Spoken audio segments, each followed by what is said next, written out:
नमस्ते दोस्तों, मैं हूं शिवम दिवाकर और आपके लिए मुखर्जी नगर के सबसे ज़्यादा वीडियो बनाया है। बहुत सारे स्टूडेंट ये कह रहे थे भैया इंटरव्यू चलते चलते 2 महीने लगभग हो चुके हैं और जो स्टूडेंट अभी इंटरव्यू दे करके आ रहे हैं उनके बारे में बताइए कि कितना टाइम वहाँ पे इंटरव्यू में लगभग लगता है, डॉक्यूमेंट वगैरह मेडिकल के लिए क्या क्या वहाँ पे कहते हैं अंदर के आप ये लेकर के आइए। तो हमारे साथ एक भैया हैं और इनका 3rd अटैम्प्ट था। इन्होंने कोचिंग भी की थी, लेकिन इन्होंने ये बताया मुझे कि कोचिंग में इनके पैसे ही बर्बाद हुए हैं। तो भैया आपको सबसे पहले बहुत बहुत बधाई देना चाहूँगा, क्योंकि यहाँ पे कोई भी स्टूडेंट आता है तो पहले बहुत संघर्ष करता है, बहुत मेहनत करता है जब यहाँ पे पहुँचता है। सबसे पहले मैं आपसे ये जानना चाहूँगा, आप कहाँ से हैं और कितने समय से तैयारी कर रहे थे? मैं बाड़मेर राजस्थान से हूँ और तैयारी करते हुए मैंने 2018 के एंड में मैंने शुरू किया था और रियलिस्टिक तैयारी पिछले 1.5-2 साल से हो रही है। आप बता रहे हैं कि आपने कोचिंग वगैरह भी लिया था, वहाँ पे पैसे बर्बाद हुए। हाँ जी। बताइए थोड़ा किस तरीके से नए छात्रों को पता चले। मैंने एक कोचिंग अटेंड की थी दिल्ली में, क्योंकि जब गांव वगैरह से हम आते हैं तो हमारे को ये लगता है कि अगर हमने कोचिंग नहीं की तो बाकी लोग जो करे वो सेलेक्ट हो जाएंगे और हम सेलेक्ट नहीं हो पाएंगे। तो इसी बीच मैंने भी कोचिंग की थी, लेकिन that was criminal wastage of my productive time and money. So मैं नहीं रिकमेंड करूँगा किसी को कोचिंग के लिए। और आज इंटरनेट का टाइम है जहाँ पे लगभग सारे कुछ मटेरियल और वीडियोज़ वगैरह सब कुछ है, बहुत डेमोक्रेटाइज हो गया है। आप इंडिया के किसी भी कोने में बैठ के इन सब चीज़ों को एक्सेस कर सकते हो। तो मुझे नहीं लगता अब इस टाइम पे कोचिंग की हमें इतनी ज़रूरत वगैरह है। आपका वैकल्पिक विषय क्या रहा था? आपने चेंज भी किया क्या बीच बीच में? नहीं, मैंने ग्रेजुएशन जो की थी पुलिस यूनिवर्सिटी से, उसके बाद में मैं इधर DU में 1 साल MA में रहा पॉलिटिकल साइंस में। उसके बाद JNU में मैं गया पॉलिटिक्स और IR में MA करने के लिए। तो मैं लगातार पॉलिटिकल साइंस और IR का ही स्टूडेंट रहा हूँ और मैंने इसी सब्जेक्ट को अपने ऑप्शनल के तौर पर रखा है। जहाँ से आप हैं वहाँ पे ये कहा जाता है ना तो नेट की अच्छी सुविधाएं हैं, विपरीत परिस्थितियों से होकर के आप गुजरे हैं, तो वहाँ के भी छात्र आपको देख रहे होंगे देश भर के, क्या कहना चाहेंगे? वहाँ के छात्रों में भी जज्बा और जुनून तो है, तभी आज आप यहाँ पे खड़े हैं। हाँ, लेकिन अब वो समय गया मुझे लगता है जहाँ पे मतलब इंटरनेट और इतना कुछ, क्योंकि इंटरनेट का पेनिट्रेशन अब लगभग इंडिया के हर एक कॉर्नर में हो गया है और मोबिलिटी इतनी है कि लोग अगर एक जगह से अगर बेटर एजुकेशन टाइम और सब मीन्स के लिए हम मतलब किसी जगह से मूव कर सकते हैं। तो ऐसा नहीं है कि मतलब इंटरनेट वगैरह की सुविधा, और लगभग जो भी पढ़ रहे हैं छोटे मोटे जो भी टाउन है तो वहाँ पे इंटरनेट वगैरह अवेलेबल है। और जहाँ तक बात है मतलब इन सब करने के लिए तो मैं इतना ही कहूँगा कि मतलब मैं JNU में पढ़ा हूँ, मेरे क्लासमेट कई सारे से सेलेक्ट हुए हैं। तो बात ये है कि जो भी सेलेक्ट होते हैं वो हमारे जैसे लोग ही है और हमसे भी मतलब इसमें कुछ कमज़ोर या ऐसा कुछ होता नहीं है, सब हमारे जैसे ही है। तो बस सोचो, हार्डवर्क करो, मतलब सिर्फ सोचने से चीज़ें नहीं मिलती है। किसी चीज़ से अगर डिसअपॉइंटमेंट हो रहा हो तो उसी को फ्यूल बनाओ। मतलब एक सेइंग होती है, डिसअपॉइंटमेंट फ्यूल्स द डिटरमाइंड। तो अगर आप डिटरमाइंड हो तो जो भी आपके सामने रास्ते वगैरह आएंगे तो आप अल्टीमेटली चीज़ें कर ही लोगे। तो आपका इंटरव्यू लगभग कितने मिनट तक अंदर चला है? ऐसे ज़्यादा मुझे पता नहीं चला, लेकिन मुझे किसी ने बताया कि मेरा इंटरव्यू 30 मिनट के आसपास चला, तो 30 मिनट चला। क्वेश्चन आपसे ज़्यादा करंट पे पूछे गए या फिर पुराने भी पूछे गए थे? कुछ आप पढ़ के आए थे उसमें से मिले देखने को? हाँ, कुछ चीज़ें जो मैं पढ़ के आया था उसके बारे में भी थी ऐसे, लेकिन ज़्यादातर क्वेश्चन मेरे मतलब बाड़मेर से थे, थार के रेगिस्तान से। वहाँ पे लोगों को बाड़मेर का नाम सुनते लगता है कि सारी औरतें घूंघट करके घरों के अंदर रहती होगी, जबकि ऐसा नहीं है। तो फीमेल एजुकेशन वगैरह के बारे में थे।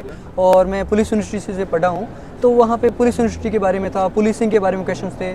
मैं मोबाइल फोटोग्राफी करता हूँ तो फोटोग्राफी के ऊपर क्वेश्चन थे, और IR का स्टूडेंट हूँ तो IR के ऊपर क्वेश्चन थे। तो लगभग सब डेप के अराउंड ही रहा और इस तरीके के क्वेश्चन थे। मेडिकल के लिए बहुत सारे स्टूडेंट का डाउट रहता है, कौन कौन से डॉक्यूमेंट मांगे जा रहे हैं, क्या क्या कहते हैं, जो कहीं ना कहीं अभी इंटरव्यू देने वाले हैं उनका। आप अंदर गए थे, आपको क्या बोला गया? आपको जमा करने हैं, कौन कौन से करने हैं और कहाँ करने हैं? अभी जो डॉक्यूमेंट्स वगैरह जो थे वो था अपना 10th का सर्टिफिकेट, BA की डिग्री, अगर आपने पोस्ट ग्रेजुएशन कर रखी तो वो डिग्री, और उसके अलावा ID कार्ड तो अपन को लेके आना ही है। और उसके अलावा एक चीज़ जो है हमारा कास्ट सर्टिफिकेट, अगर आप OBC SC ST किसी से हैं तो आपको कास्ट सर्टिफिकेट लाना होगा।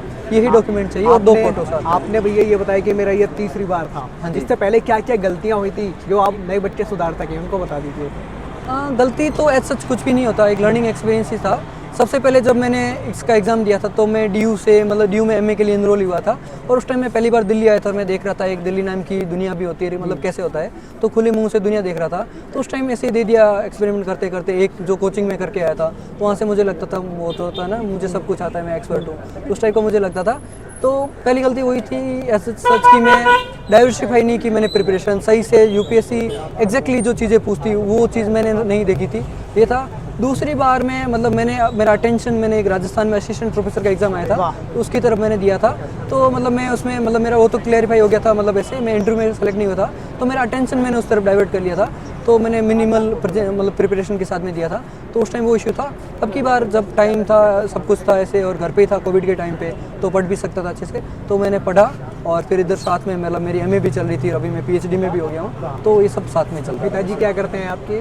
मेरे पिताजी किसान हैं, और लेकिन हमारे उधर थोड़ा मतलब ऐसे ज़मींदार सिस्टम इस तरीके से चलता है कि जिनके पास ज़्यादा ज़मीन होती है तो उनके यहाँ पे अलग अलग जगह से ऐसे आके मजदूर काम करते हैं। तो हम खुद एकदम, मेरे पिताजी ऐसा नहीं कि मेरे दिन पूरे सुबह उठते ही हल जोतते हैं, ऐसा नहीं करते हैं, लेकिन हाँ मतलब बेसिकली एग्रीकल्चर ही वो प्रोफेशन है। मम्मी पापा को आज आप क्या कहना चाहेंगे? आज आप शायद अकेले ही आए थे, कैसा महसूस हो रहा है?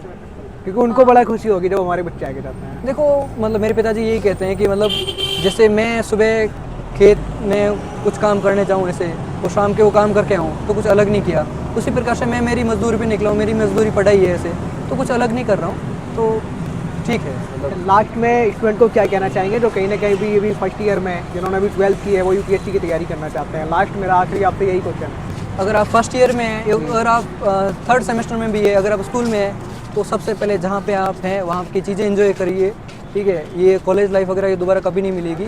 और यूपीएससी में ऐसा नहीं होता कि आप मतलब 12th से चीज़ें रटने लग जाएं, मतलब उस तरीके का एग्ज़ाम है ही नहीं। और इन्हीं से सवाल आते हैं, अगर आप उस टाइम पे ये सब करने लगोगे तो आज वापस जाके बीए वगैरह की चीज़ें, तो पहले एंजॉय कीजिए। इतना मतलब एक जो अंधी दौड़ होती है उस टाइप का मत कीजिए। जब टाइम आएगा तब आप प्रिपरेशन स्टार्ट करें। और जब भी कोई चीज़ अगर आप कर रहे हो तो उसमें हाफ हार्टेड मीजर्स नहीं रखें। अगर कोई चीज़ आप कर ही रहे हो, टाइम अगर इसमें डिवोट कर ही रहे हो, तो बहुत अच्छे से करें, और फिर मतलब सब कुछ मेरा अच्छा आपसे लास्ट एक और क्वेश्चन है, मुझे याद आ गया। कौन से सर का बोर्ड था अंदर, अगर आपको याद है तो? सबसे पहले ये गलती आप कर रहे हैं कि मतलब ज़रूरी नहीं हर बार सर का ही बोर्ड हो, क्योंकि हमारे यहाँ पे चेयरपर्सन मैडम भी मैम का है, भी हो सकता तो है। प्रीति सुडान मैम का था। और मतलब ये हमारे जो नॉर्मल वोकेब में चीज़ घुस गई है कि मतलब हर एक जगह सर यही बोलने की, लगता है। तो ये भी थोड़ा चेंज करने की जरूरत कमेंट है। में आज भी यही मुझे पूछते हैं। ये भी पूछा भी था, मतलब फीमेल की विजिबिलिटी कैसे बढ़ाएं, इवन जो हम बोलते हैं उसके अंदर भी विजिबिलिटी बढ़ाने की जरूरत है। तो मैं पहला निवेदन आपसे करता हूँ, बिल्कुल, अगली बिल्कुल, बार आप जब बिल्कुल से बढ़ाएंगे। पूछें, सिर्फ सर का बोर्ड नहीं, मैडम मैम का का भी कुछ, या चेयरपर्सन कौन थे ऐसा कुछ है। बिल्कुल। थैंक यू भैया, थैंक यू सो मच। आपके लिए ढेर सारी शुभकामनाएं। Thank you. दोस्तों आज की वीडियो में इतना ही। अगर आपको ऐसा लगता है हम कुछ भी पूछना भूल गए हैं तो आप कमेंट बॉक्स में ज़रूर लिखिए। ये वीडियो देखने के लिए आपका बेहद शुक्रिया, और भैया के लिए ढेर सारी शुभकामनाएं कि जल्दी से सिलेक्शन हो। थैंक यू भैया। सजा मैम